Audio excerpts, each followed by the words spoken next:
आजचं जे आपण मनाली खेकडा फार्ममध्ये जे प्रशिक्षण घेतलेस, तर यातून तुला काय शिकायला मिळालं? तू तर ऑलरेडी केलेलं आहेस, पण नवीन ज्या गोष्टी आहेत, आता खेकडा पालन सुशील यांनी केलेलंच आहे, पण याला नवीन काय गोष्टी कळाल्या आहेत, तर ते आपण त्याच्याकडनं जाणून घेऊया. सुशील. नमस्कार, माझं नाव सुशील वाघमारे. तर मी कुशेडवरनं आलेलो आहे. तर मी याआधी खेकडा फार्मचं केलेलं आहे, 1 वर्ष झालं मला करून. तर आत्ता सध्याला मी नवीन काहीतरी तयार करण्याची स्थितीमध्ये होतो. तर म्हणलं आता इकडे काहीतरी मार्गदर्शन भेटेल म्हणून आलेलो.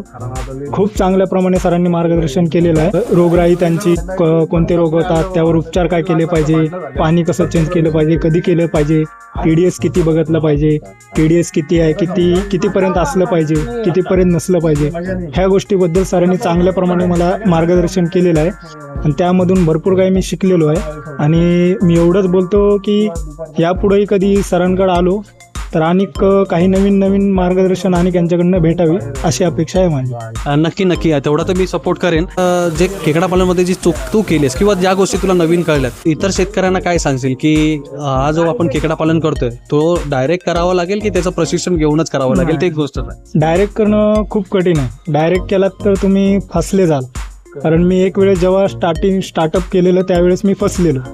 एक पहिल्या फेजमध्ये मी खेकडा पालन करताना एक व्यक्ती होता, त्यांनी मला खेकडे दिले, जे खाडीतले दिले की ते नदीतले किंवा गोड्या पाण्यातले हे मला काही सांगितलं नाही, पण त्यांनी मला विकले की गोड्या पाण्यातले.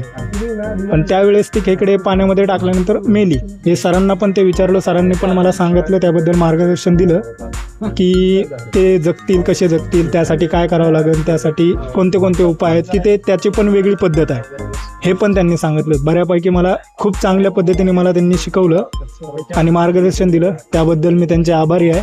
आणि जर नवीन स्टार्टअप करत असाल तुम्ही तर पहिलं प्रशिक्षण घेणं खूप गरजेचं आहे. तुम्ही डायरेक्ट स्टार्टअप कराल तर एक लोकली माहिती तरी पाहिजे की तुम्हाला खेकड्यांबद्दल, की कोणता खेकडा आपण ठेवला पाहिजे, कोणता खेकडा आपण आणला पाहिजे, पालन केलं पाहिजे, त्याबद्दल तुम्हाला चांगली माहिती पाहिजे. तर तुम्ही स्टार्टअप डायरेक्टली करू शकता. डायरेक्टली करायला जाल तर तुम्हाला माहिती त्याबद्दल भरपूर असावी लागेल. थँक्यू. येत्या रविवार दिनांक 19 जुलै 2026 रोजी मनाली खेकडा फार्म येथे प्रशिक्षण आहे. तर आजच आपला स्लॉट बुकिंग करा. जागा मर्यादित आहेत. धन्यवाद.